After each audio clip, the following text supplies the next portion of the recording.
Впереди вас ждет астрономическая середина лета. Самый длинный день в году. День, в который происходило много свадеб, устраивались пышные празднества и повсюду пылали жаркие костры.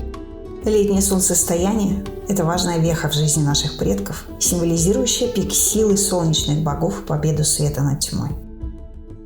В этот день прославляли солнце, встречали рассвет и прыгали через костер, надев на себя самую лучшую одежду. Жрецы уединялись в священных рощах, где обитали духи и божества, и проводили там ритуалы для их умасливания. Ирландские и валлийские легенды гласят, что пара, перепрыгнувшая через костер в этот день, укрепит свой союз или навечно соединится друг с другом. Это время гаданий на суженого, время плетения венков и сбора лечебных трав.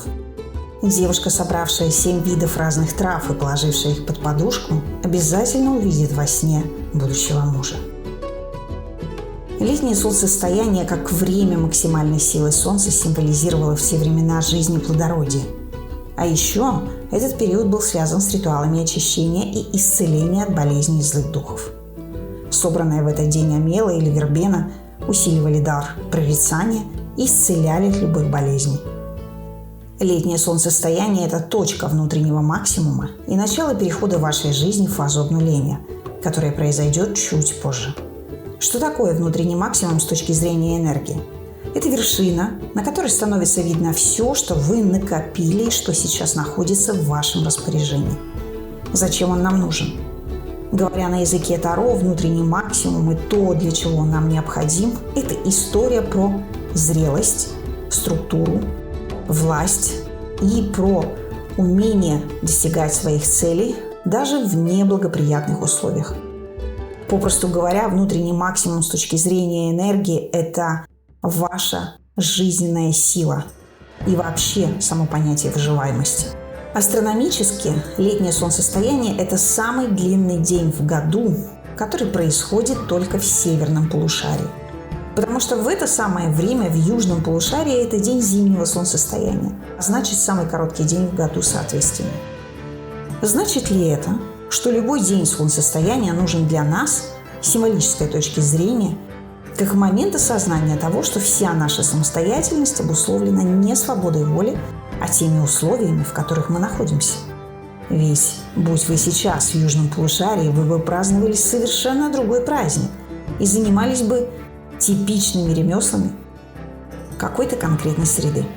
Поэтому, в некотором смысле, с метафизической точки зрения, летнее солнцестояние, да и вообще солнцестояние, можно рассматривать как момент зависания в пространстве. Это время, благодаря которому вы можете отдаться на волю своей судьбы, верить в себя в ее руки и полностью настроиться на завершение всего ненужного, а также последующую развертку самого лучшего будущего в своей жизни. В данном случае отдаться на волю судьбы означает не бездействие, а всего лишь отказ от своих желаний в угоду тому, что на самом деле желает вам ваша судьба. В этом и есть подлинное согласие с замыслом богов и доверием к миру. Но что такое точка разворота или точка обнуления старого? Это процесс очищения внутреннего пространства. И я задам вам вопрос. Как часто вы устраиваете в своей жизни праздник, посвященный самой жизни? Предполагаю, что никогда. Потому что обычно люди привыкли праздновать только известные им и значимые для них события. Например, день рождения, Новый год, Рождество, какие-то государственные праздники. Вы знаете в своей жизни хоть кого-нибудь, кто мог бы пригласить вас или приглашал бы вас когда-то на праздник, посвященный только жизни? Или, может быть, на праздник, посвященный не дню рождения, а своему зачатию? Ведь сознание появляется уже в утробе матери, а значит, вы начинаете существовать еще до того, как вы родились. Точка обнуления – это символическое прощание с прошлым. Это приветствие нового будущего. Стоит ли говорить о том, что жизнь не стоит на месте, а сезонность является отражением того, что происходит и внутри вас? День летнего солнцестояния – это символический акт признания своей силы духа, своей красоты, своей энергии, мотивации, целеустремленности и достоинства. Не зря Солнце Таро прежде всего говорит об энергии и абсолютной свободе, о дружелюбии, о счастье, о безопасности. Когда у вас есть все это, Вы не боитесь ни осуждений, ни странных косых взглядов, ни шепота за своей спиной, потому что внутри вас даже не может возникнуть мысль или какое-то сомнение в том, что вы прекрасны. Поэтому в этот день уместно работать прежде всего со своим мышлением. Представьте, что все ваши текущие переживания живут внутри вас не потому, что вы действительно страдаете, а потому что вы находитесь в некоторой символической яме и не можете сейчас выбраться из нее, потому что не видите висящую позади вас лестницу. Для того, чтобы увидеть эту лестницу, вы должны перестать жить своими страданиями. Вы должны остановиться и задать себе вопрос: что находится вокруг меня? Осмотреться по сторонам, найти любые доступные для вас ресурсы и воспользоваться ими. И как только вас по привычке снова накроет волна страданий или тоски, возьмите в руки любой предмет и подарите его себе, словно вы есть жизнь, и вы дарите себе что-то прекрасное. Можно проговорить любые пожелания для себя или сказать себе какие-то слова поддержки, слова напутствия, а после этого заняться своими делами. Эта простая, нехитрая практика поможет отвлекаться от бесконечного зависания внутри своего искаженного пространства. Но, к сожалению, ее может быть недостаточно. Для того, чтобы вы полноценно освободились от того, что вас тяготит, вам потребуется какая-то мечта, желание, идея. Но даже не это главное. Главное – это кропотливая, вовлеченная работа над этой мечтой, над этим желанием, над этой идеей.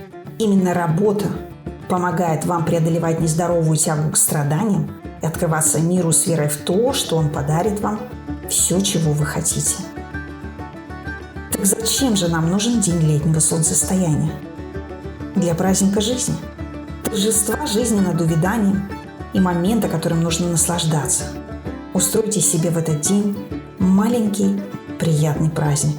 Отдохните, отвлекитесь от любых забот. Не ждите того, что кто-то присоединится к вам, потому что не все люди способны понять ваши видения, желания, интересы. Обязательно проведите этот день на воздухе. Искупайтесь, сходите в баню, прогуляйтесь в поле, в лесу, на берегу озера или реки. Заночуйте в деревне, если возможно. И общайтесь в этот день только с теми людьми, с кем вы чувствуете себя хорошо. В этот день солнце благословляет землю. Сделайте же то же самое и вы. Благословите себя на что-то хорошее. Благословите себя на получение того, в чем вы нуждаетесь. И позаботьтесь о себе с нежностью и любовью.